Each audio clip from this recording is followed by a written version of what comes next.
Well, if it isn't one thing, it's another this weekend. I set my grass on fire, almost burnt up the cabin by test running my Harbor Freight flux core generator, flux core welder off of my big generator. It worked.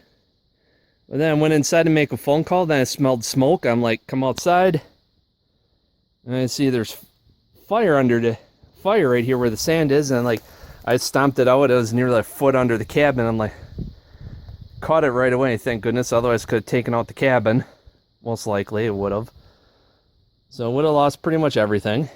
No, stomped that out. And I went to go get the jug of water for snuff out the hot spots. I had a 2 foot by 4 foot, 1/2 inch thick plate of steel here.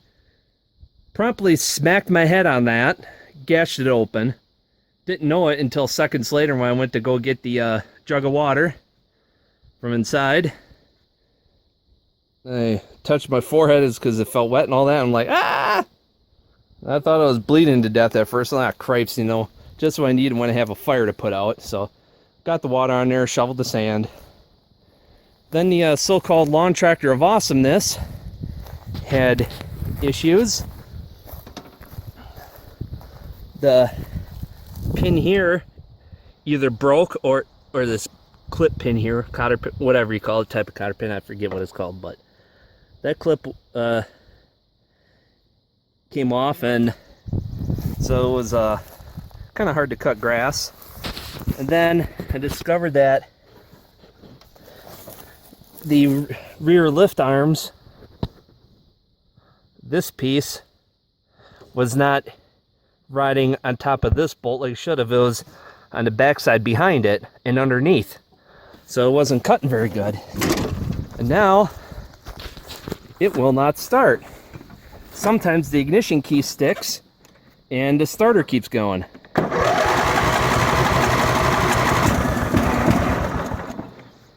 And that's all it does, so something's wrong with it. See, we'll see.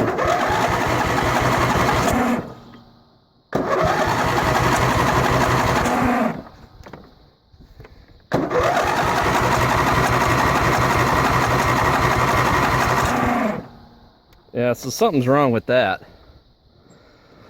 And then yesterday got the truck stuck when I was parking it up in here, packing down the sand so it wouldn't sink in, and happened to get between the stumps just right. Well, they were only like 2 inches above the ground, but it effectively stopped the truck from moving. Neighbor came by, pulled me out. Yeah, this is a soft spot. This morning it was real gushy. It's like, yeah, I don't know what's up with that. I step on it and you can see water gush out. So, and it's all downhill a couple of feet, vertical drop in just you know, about 30-40 feet. That's a pretty good drop. So that runs downhill. Yeah, I couldn't even get one tree cut because of the piece of junk timber pro. I'm never gonna get one again. It was going good, and it barely pinched in this cut, and the handle just came apart and one of the wires pulled out. Show you that carnage. Yeah, like you like looking at the ground. I'm looking at the ground, you don't need to. Yeah, this is this wire pulled out something critical to keep it going. Yeah, same thing as before. It all pulled itself apart. Very crappy. Very poor design. So I'm gonna save up and get a better chainsaw and replace that thing. So basically I'm just chilling out now, and Just killing time.